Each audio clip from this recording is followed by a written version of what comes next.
Okay, good morning everyone. In unit second, server architecture overview. Uh, today, uh, in today's lecture, we will cover the three important components of data center architecture.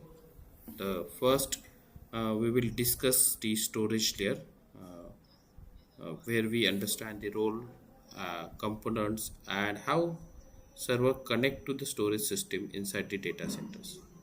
Next, we will understand the SAN technologies and the communications, where we will learn how to storage area network works and technology used such as the fiber channels and SCSI commands are transported between the servers and the storage devices. And finally, what we will study the data center transport layer, and the last one is the support transport technology. So in this section, we will understand how data moves within and outside the data center using the different transport mechanism, and why low latency and high bandwidth are critical. So by the end of this lecture, you will clearly understand how storage and transport layer work together to ensure the high performance, reliability, and scalability in modern data center. So let's begin with the your first, that is storage layer. Okay, so storage layer in data centers, and why it is extremely important in enterprise environment. Okay, so let's see the introduction of this one. So storage layer is responsible for the providing the connectivity between the servers and storage devices inside the data center.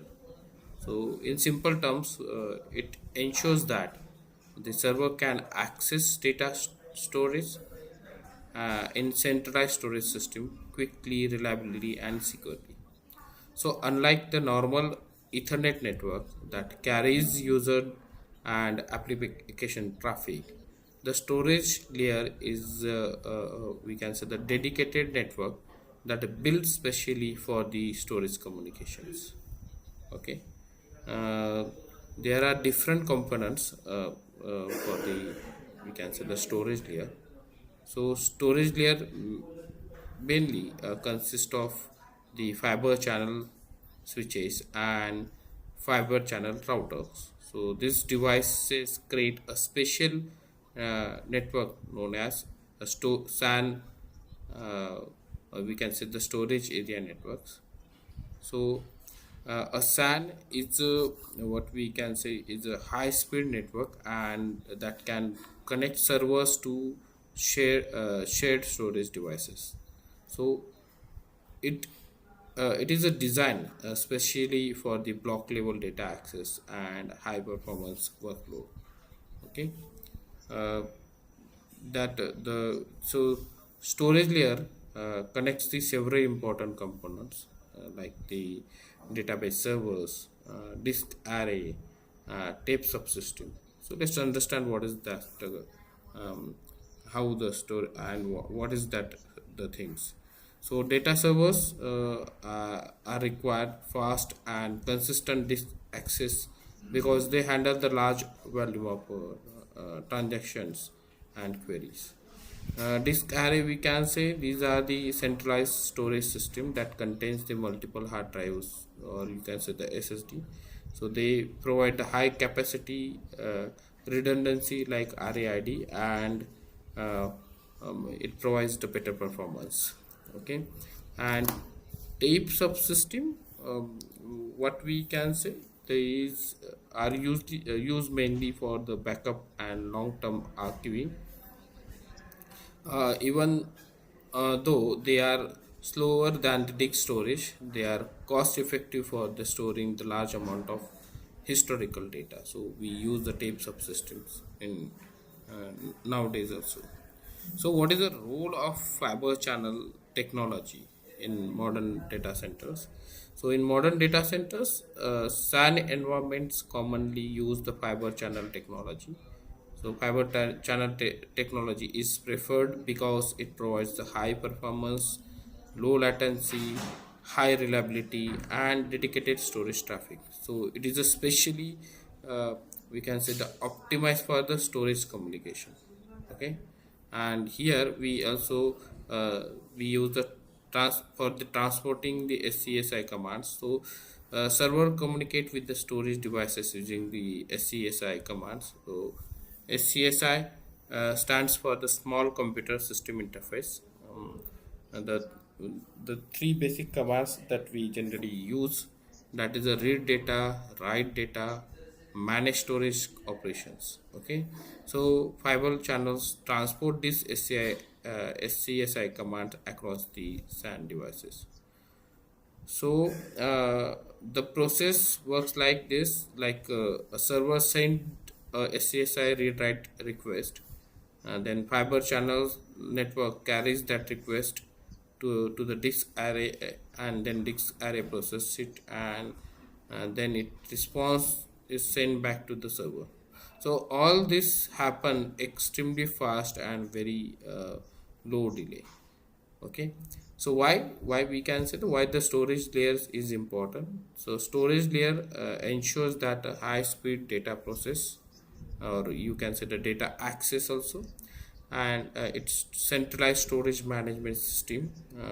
It maintains the data redundancy, backup and disaster recovery, and high availability. So without a proper storage layer, applications like the databases, virtualization platforms, and enterprise system cannot be function efficiently. So I hope you understand what is a storage layer. Let's see this diagram. So okay, so let's understand this diagram which explain the storage layer and data center transport layer in a distributed data center environment. So in this diagram we can see that there are two data centers. So these two data centers we have. So a primary data center, and second one is a distributed data center. So we have here two data centers. So these two data centers are connected for the data replication, backup, disaster recovery, and business continuity. So if primary site fails, suppose in case of any reason this primary site fails, the distributed data center can continue operations. Okay, uh, you can see that in this diagram we have the internet and service provider, two service providers. So at the top of this diagram, internet and two service provider A and service provider B. So both data centers are connected to the internet through the multiple service providers. So here we have two service providers. Why? Again, so for redundancy, if one service provider fails, the other maintains the connectivity. So this ensures the high availability. Okay, and here you can see the data center transport layer.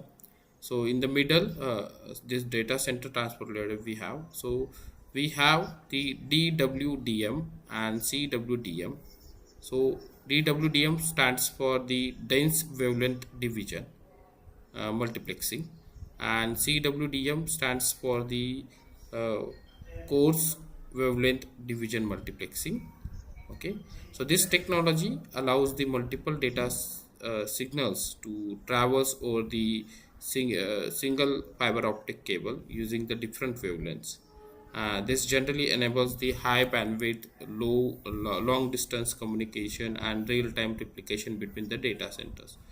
So this transport layer, this data transport layer is the backbone that connects the both sides. Both sides means the primary data centers and distributed data centers. Okay, at the bottom we can see that this is the storage layers. This is basically storage layer. This storage layer generally includes the storage subsystem. This is what the storage subsystem. Fiber channels, these are the fiber channels. We can see that tape subsystem, this is a tape subsystem, and uh, we can see the mainframe. So here we have the mainframe. Okay, let's understand each component one by one. So what is the storage subsystem? Okay, so it is stored application data and the database. Very simple. The storage subsystem, what it stores is stored the application data and database. This is what a fiber channel switch is, which connect the servers to the storage devices, which generally connect to the servers to the storage devices using the high speed fiber channel protocol. This is what a tape subsystem generally this is used for the backup and archival the storages. And the last one is the mainframe. It handles the enterprise level computing workload generally. Okay. uh, we have in this diagram we have some storage connectivity protocol on the right hand side. So uh, we can see that ESCON, FC and GE. Okay, so FC stand for the fiber channels and GE stand for the gigabyte ethernet. So these are the different technology that is used for the storage and data communication. So overall we can say that this diagram showing the data center, two data centers are interconnected to each other, that store the systems are and that the storage system generally replicated, and high speed optical transport that ensures the data synchronization. It provide the redundant internet connectivity to ensures this redundant internet connectivity ensures the availability. This architecture generally ensures that the high availability, disaster recovery, data protection, and business continuity. Okay, so I hope you understand this. We can, what is the this diagram, storage and